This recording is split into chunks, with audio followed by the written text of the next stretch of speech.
Bien, después de este acto tan grato y emotivo, vamos a continuar con el programa científico y con la conferencia magistral. Conferencia magistral que va a impartir el doctor David Jones, que es profesor de inmunología en la Universidad de Newcastle.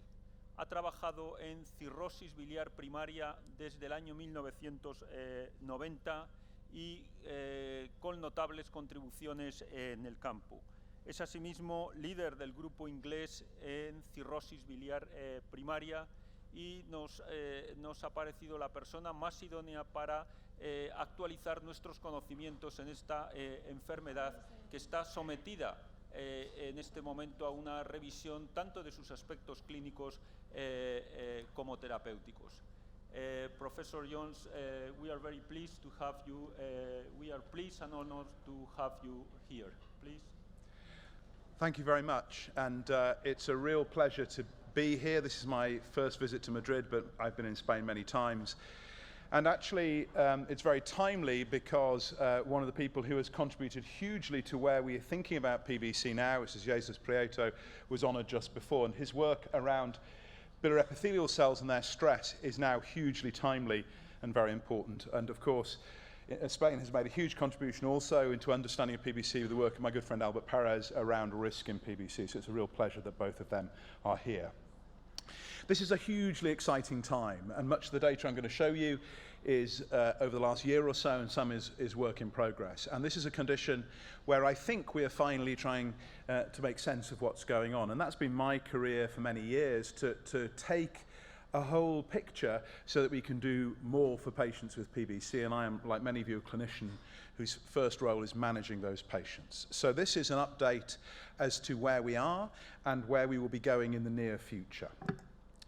Now, the first thing to say, if we're going to bring it right up to date, is that we've had a name change. And primary biliary cirrhosis is now known as primary biliary cholangitis. An editorial of which I was an author, and Albert as well, was published last year in all of the leading journals. And the rationale behind this was the desire of the patients to re-clarify the name.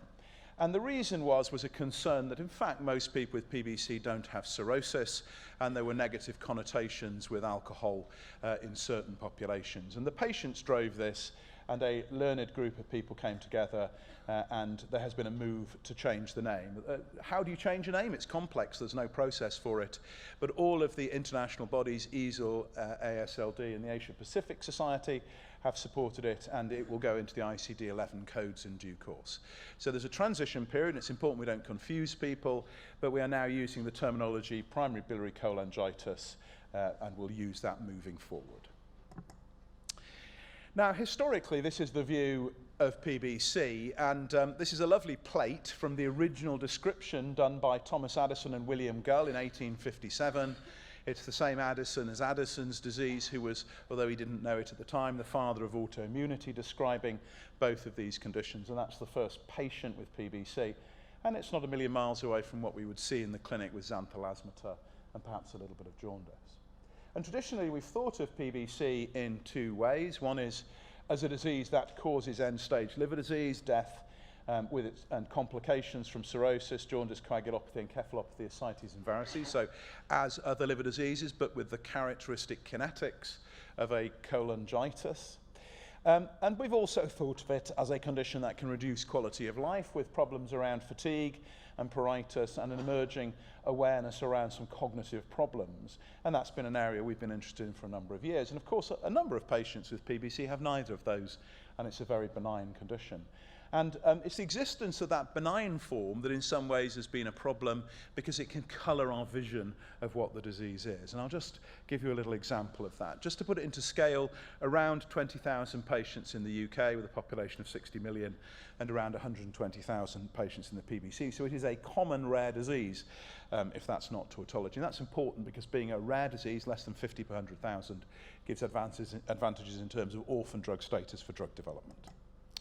two very quick cases to exemplify what it is that we are now thinking about in PBC. Case 1, a 65-year-old woman, abnormal liver biochemistry at a well-woman clinic, very mild fatigue, AMA positive, 1 in 640, liver biopsy showed stage 1 PBC. She started UDCA, and 12 months later, her liver function tests had returned to normal, and any itch and fatigue had resolved. And we all have a large number of patients like that in our clinic, and that is the typical view of PBC.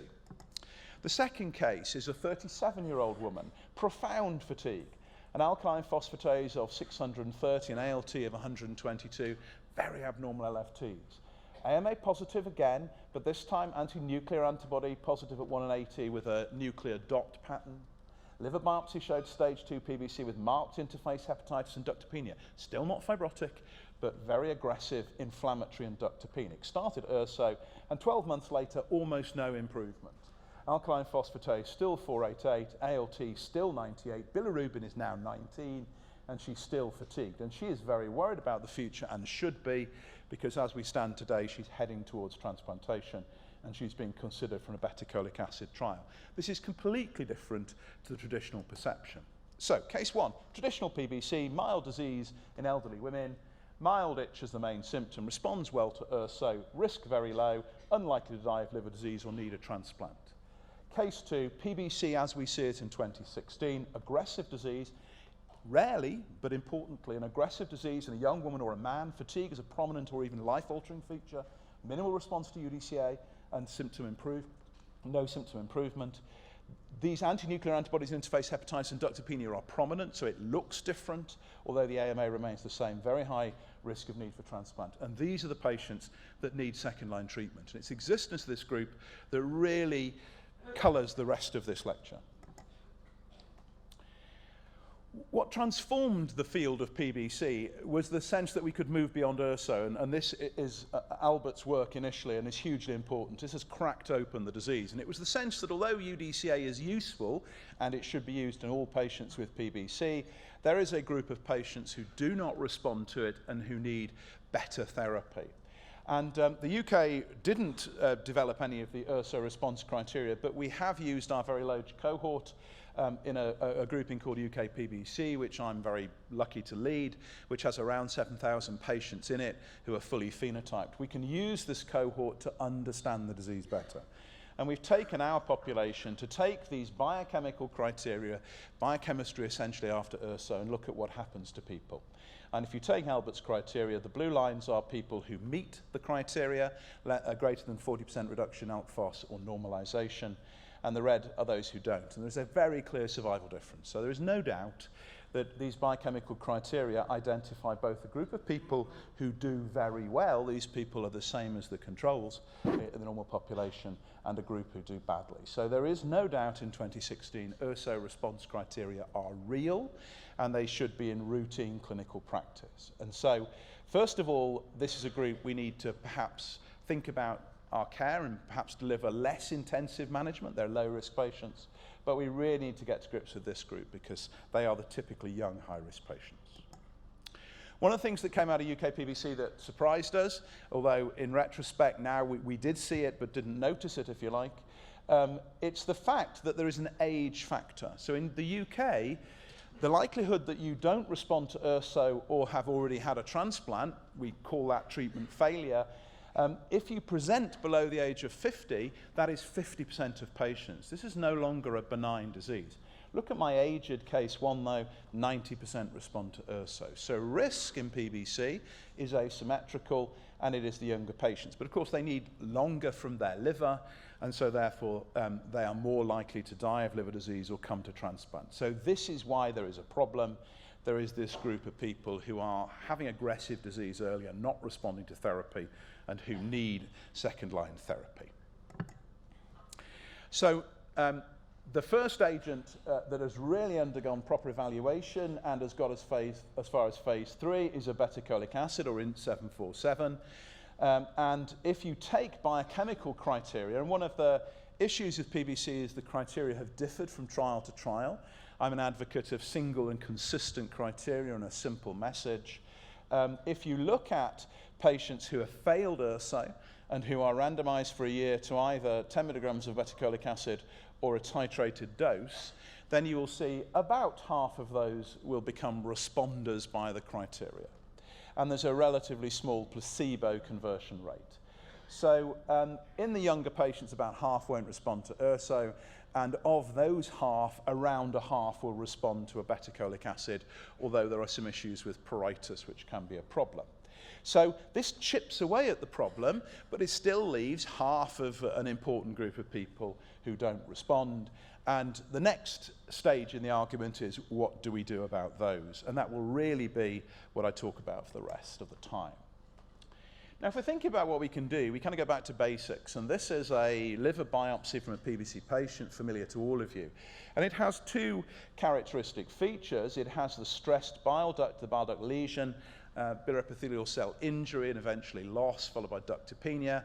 But there is also significant inflammation, T-cell rich portal tract infiltrate, and granulometer. And this is the yin and yang of PBC, the immunological aspect and the cholestatic or bile duct aspect. And trying to understand those two contributing factors has been where we have struggled. And I think we're at the point where we now understand it.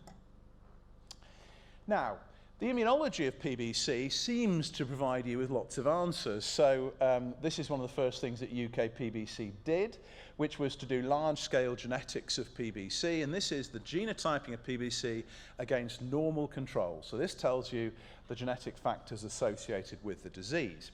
And when you do GWAS, what you find are a lot of genetic factors. So there is a strong genetic component. They are all immunological, interestingly. MHC is the strongest, but then you have things like IL-12 receptor, IL-12, and then other factors in the IL-12 signaling pathway. So there is a very strong hint that the IL-12 pathway that promotes the development of Th1 or inflammatory T cells that is associated with disease and causes it. So there is a really simple and obvious thing to do if you want to chip away at PBC, which is to block the effects of IL-12. It is screamingly obvious it's part of the disease process. But when you do this, you find that that treatment doesn't work. So this is ustekinumab, and this was a trial that we were involved with. And essentially, it is an anti-IL-12 antibody. It has other actions on IL-23. And this was a trial in urso non-responders. These are the baseline alkaline phosphatase you can see here. And it had next to no impact. And this is where this sense that we were really making fast progress with therapy, this is where the wheels came off, because the obvious agent didn't seem to work. And learning from this, I think, is really important. So ustekinumab was safe, but it seemed to have little or no benefit in the disease. So slightly back to the drawing board.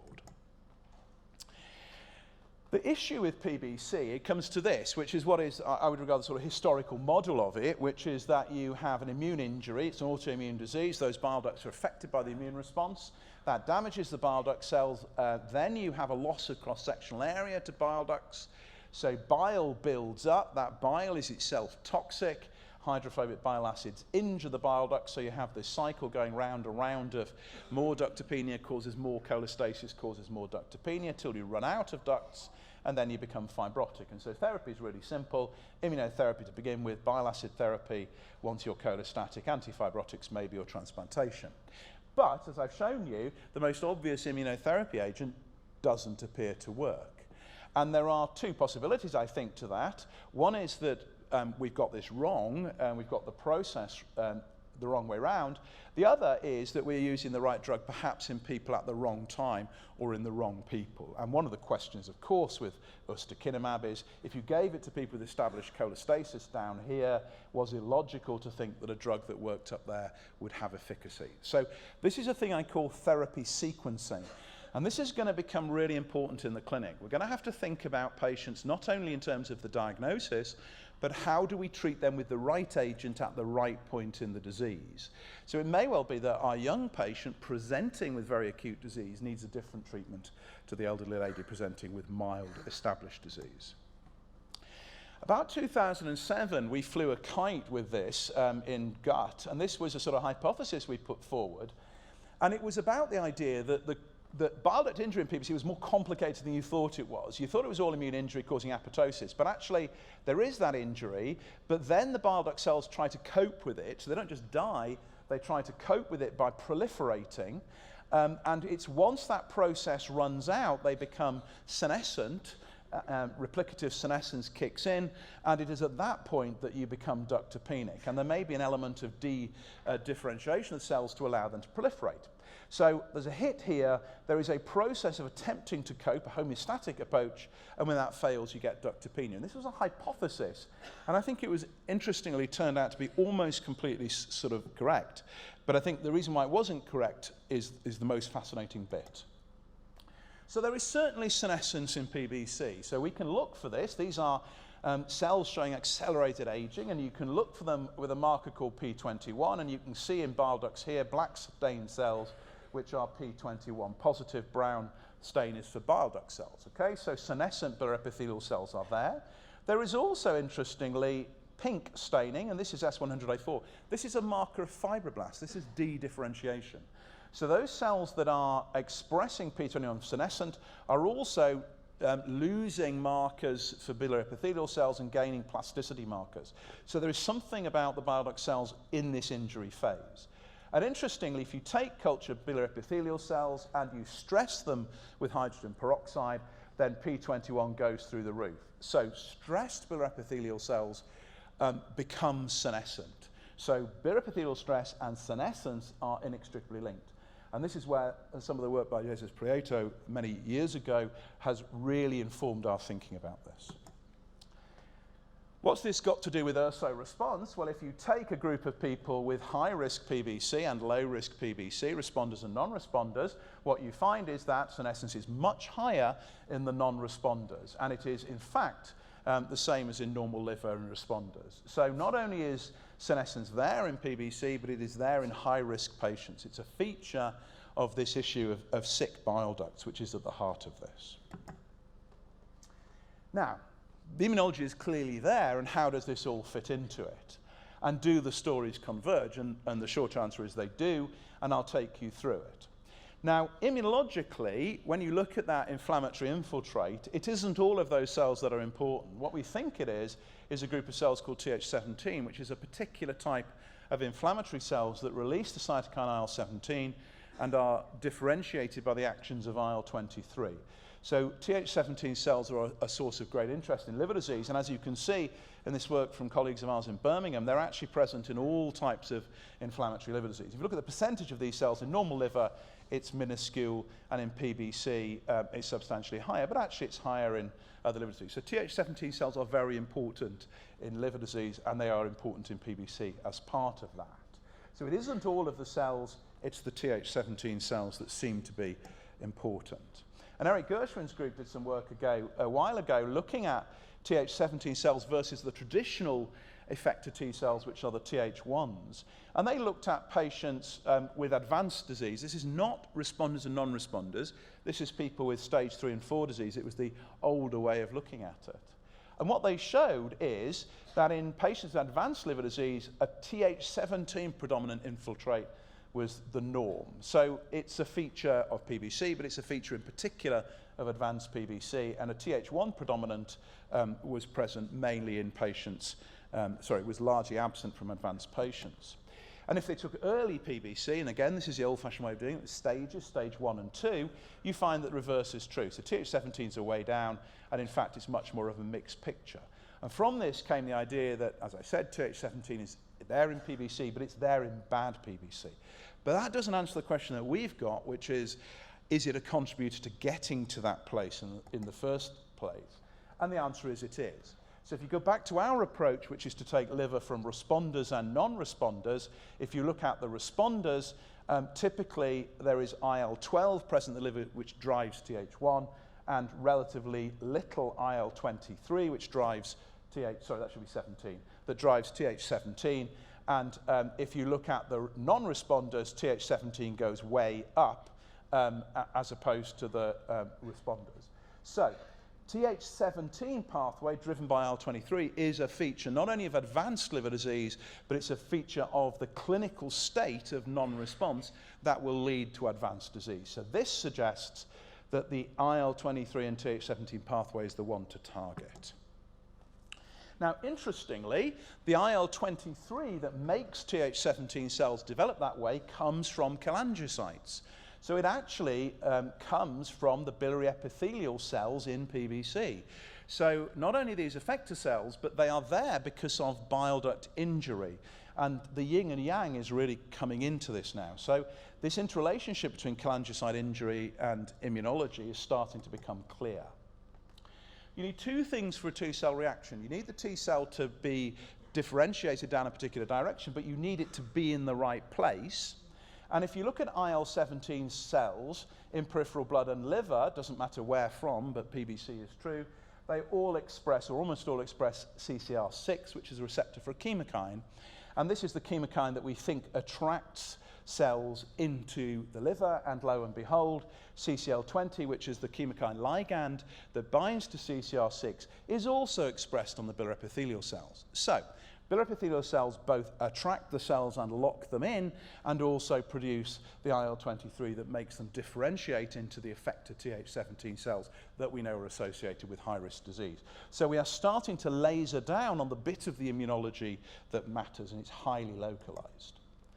And the really sort of key final bit in the argument, if you go back to our work with cultured biliary epithelial cells, what you see is that if you stress those cells in a way that makes them senescent, that's what drives CCL20 production over here. So stressed biliary epithelial cells pour out CCL20. So it is biliary epithelial stress that drives both the expression of CCL20 to attract T cells there, and also the IL-23 to make them aggressor cells. So cholestasis drives immunology. Interestingly, and this is early data, FGF19, when you add it into this mix, does not reduce the expression of CCL20.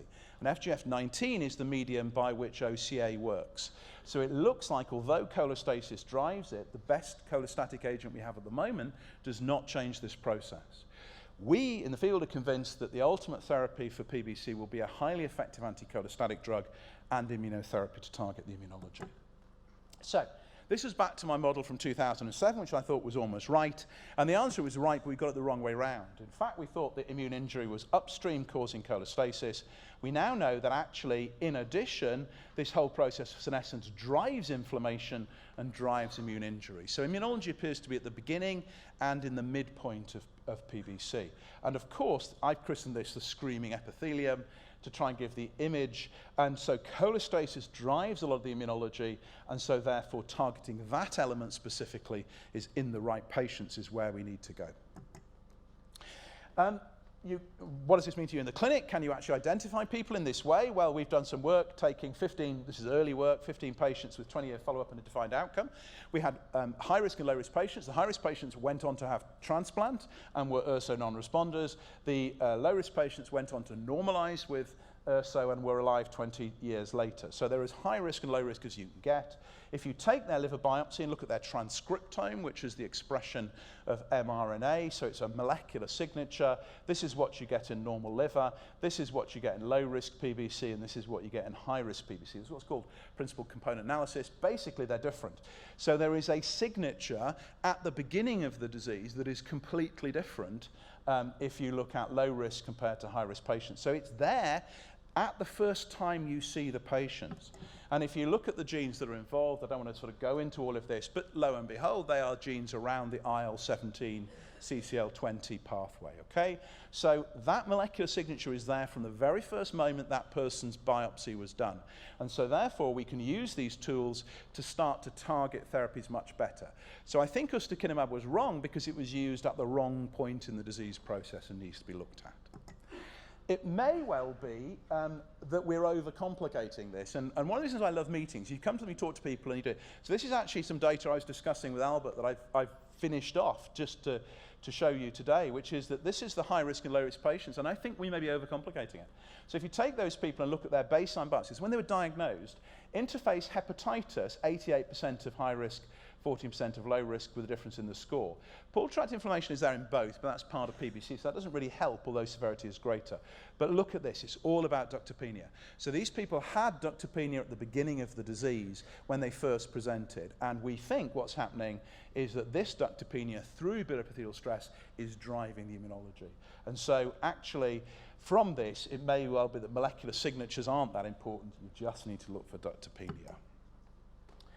So if we crack all of this, if we crack PBC, and the answer sadly is no, because that doesn't think about symptoms at all, and I'll just very briefly tell you where we are with this. UK PBC shows us that people with PBC perceive their quality of life to be poor. A third of patients perceive themselves they strongly agree or agree with the fact that PBC has affected my quality of life. And they perceive their general health to be poor. So there is a perception of people not doing well. And and I'm sorry about this slide, it's a horrid one, but if you take the UK PBC cohort and you look at the factors that drive perception of quality of life in a multivariate analysis, 4 come out. Anxiety and depression are important, but it is fatigue is the factor that patients talk about as driving their quality of life impairment. And this is one that's really important. Social isolation symptoms. People who have a poor quality of life are ones who socially isolate. They withdraw from work and social activity to save energy. So a simple tip for making the life quality of patients better, work with them to keep their social networks. But it's the fatigue that is really critical. Fatigue does not appear to respond to URSO. This is again UK PBC data. These are fatigue scores in URSO responders, non-responders, and the group of people not treated with URSO. So there is no benefit at all with URSO. So whatever is going on, it does not respond to our current state-of-the-art anticholestatic agent. And this is some POISE data that hopefully is going to come out fairly shortly. This is the OCA phase 3 trial. And what you see for fatigue here in the different groups, there is absolutely no effect whatsoever. So current anticholestatic therapy does not treat fatigue. So we are in danger of treating the disease better, making LFTs better, but leaving patients with just as poor a quality of life. And they may feel that we've therefore not moved it forward. Like URSO non-response, this is a feature of younger patients. This is the likelihood of perception of poor quality of life according to age. It is sky high in the young patients. And I think this is because they're losing the things that a reasonable young person would expect to be able to do, go out and socialize. So social isolation is a problem, particularly in younger patients, so have a think about that. And the words that people use, I'm not going to dwell on this, but listen to patients, because the words they use are very, very important. This is a patient of ours who's done a lot of work in PBC, and she just says that the fatigue and I and my fellow PBC patients contend with is mind-numbing. You feel as if you're in a fog. You can hardly lift one foot in front of the other. Everything is so difficult. You go shopping and then cannot unpack the groceries. So the frozen food defrosting has to be thrown out. This is a real issue. Now, if you go into the symptoms of PBC, fatigue is the one that comes out, but there's a really interesting one of cognitive symptoms. I hinted at this beginning. And this is low-level memory and concentration problems. And this strongly associates with fatigue and is in the domain of what we might call a central fatigue. And I think, and we think, this may be critical to what's going on, this sense of cognitive abnormality. And there's quite a lot of data here. I'll do it very quickly. But basically, in PBC patients, if you do an IQ test, I mean a cognitive function test, PBC patients are worse than controls. This correlates with how fatigued they feel. So their cognitive symptoms associate with fatigue severity and IQ level. But interestingly, you also have brain lesions. So these patients have brain abnormalities, white matter lesions, and the association between white matter lesions and IQ is significant.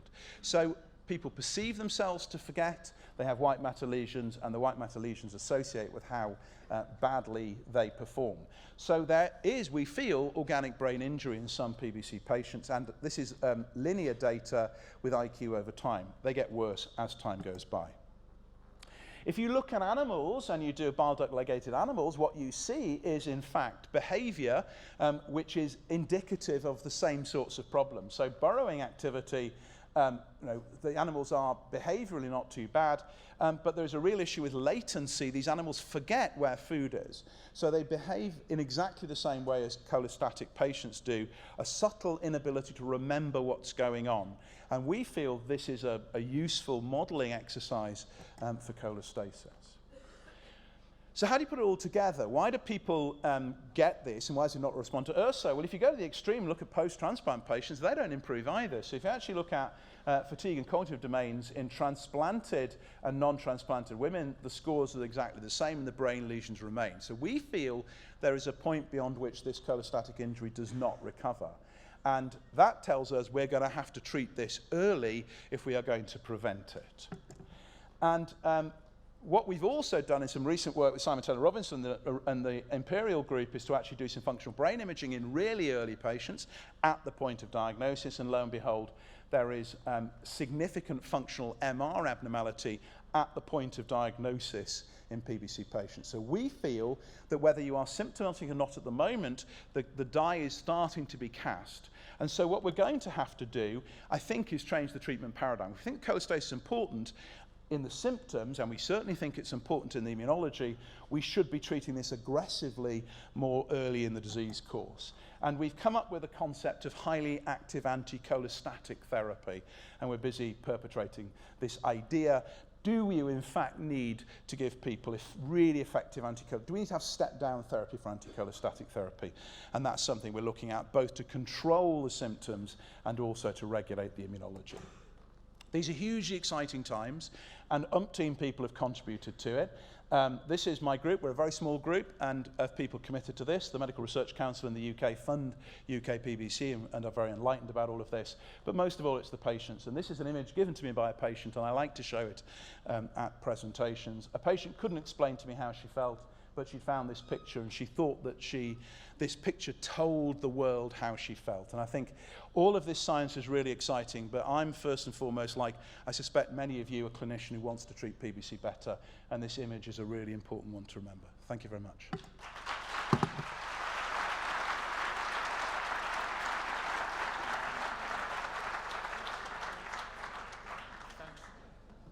Thanks, David, for this exciting lecture. This is a state-of-art lecture, and we do not have questions. Thank you very much. Thanks for coming. You will be always very, very welcome. Thank you. It's a pleasure.